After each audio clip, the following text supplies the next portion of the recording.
जानते हैं और वास्तव में यही सही है।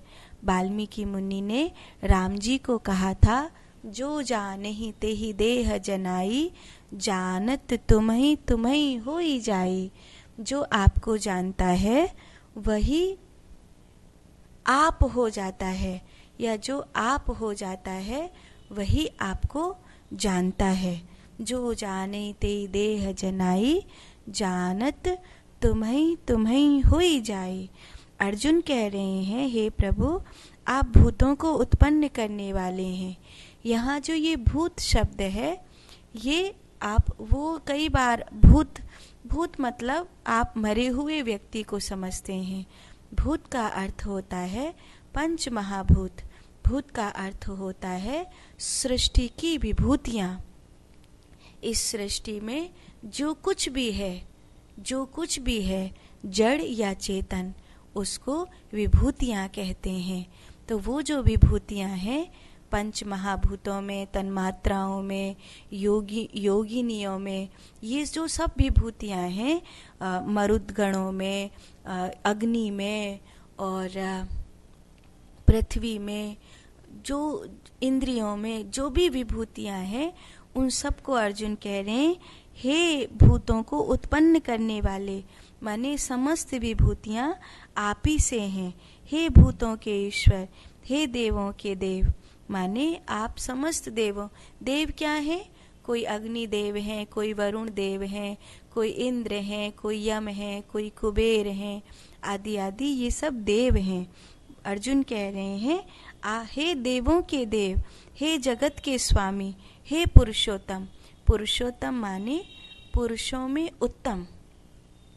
आप वो हैं जो आप समस्त पुरुषों में उत्तम हैं। तो यहाँ पे अगर पुरुषोत्तम कहा जाए तो इसका अर्थ ये नहीं है कि नारी तत्व में वो नहीं है, नारी तत्व में भी वही है। मनुष्य की जो ऊर्जा है वो इड़ा में और पिंगला में विचरण करती है। इड़ा नाड़ी चंद्र से प्रभावित होती है और पिंगला नाड़ी सूर्य से प्रभावित होती है। जब सूर्य प्रभावित पिंगला में ऊर्जा का स्राव अधिक होता है तो उसमें पुरुष तत्व होता है, और इड़ा नाड़ी चंद्र तत्व में ऊर्जा का स्राव अधिक होता है तो वो स्त्री तत्व होता है। लेकिन ऐसा नहीं है कि हमेशा एक ही जगह ऊर्जा रहती है। ऊर्जा करवट बदलती है, क्योंकि सुषुम्ना में मध्य है। सुषुम्ना में जब मध्य है तो आज्ञा चक्र से कभी पिंगला में और कभी इड़ा में ऊर्जा विचरण करती है।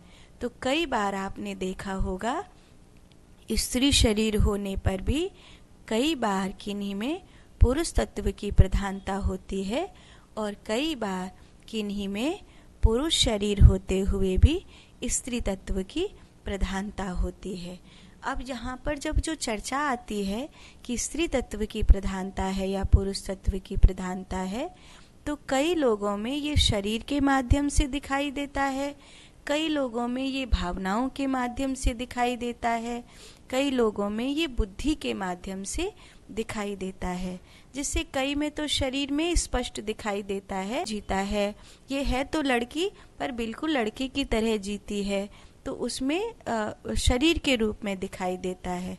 कई बार यही तत्व भावनाओं के रूप में मानसिक स्तर पर दिखाई देता है कि ये है तो पुरुष, लेकिन इसमें ज्ञान की प्रधानता नहीं है, भक्ति की प्रधानता है, इसमें भावनाओं की प्रधानता है, ये प्रेम पूर्वक जीना चाहता है।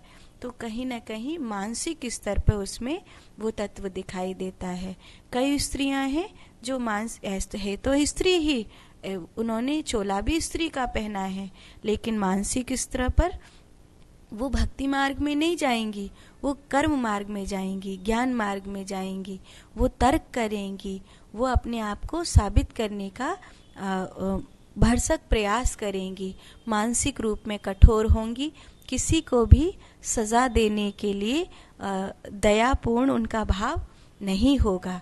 तो कहीं ना कहीं उसमें पिंगला नाड़ी का, और ऐसे ही बुद्धि के स्तर पे देखने को मिलता है। तो कई बार बुद्धि के स्तर पर, मानसिक स्तर पर, शारीरिक स्तर पर ऊर्जा का ये स्तर कई कई लोगों में देखने के लिए मिलता है। लेकिन परमात्मा जो आत्मा है वो आत्म तत्व सब में बराबर विद्यमान है। आत्म तत्व सब में एक रूप से विद्यमान है। जब एक रूप से आत्म तत्व विद्यमान है तो वो चाहे इड़ा में हो चाहे पिंगला में हो, अंत तो गत्वा उसे सुषुम्ना में ही आना है। इसलिए जब पुरुषोत्तम शब्द लिया जाता है तो पुरुषोत्तम शब्द का अर्थ है वो जो अपनी आत्मा में रमण करने लगा है। आत्मा में रमण करने वाला पुरुष शरीर में भी हो सकता है और स्त्री शरीर में भी हो सकता है।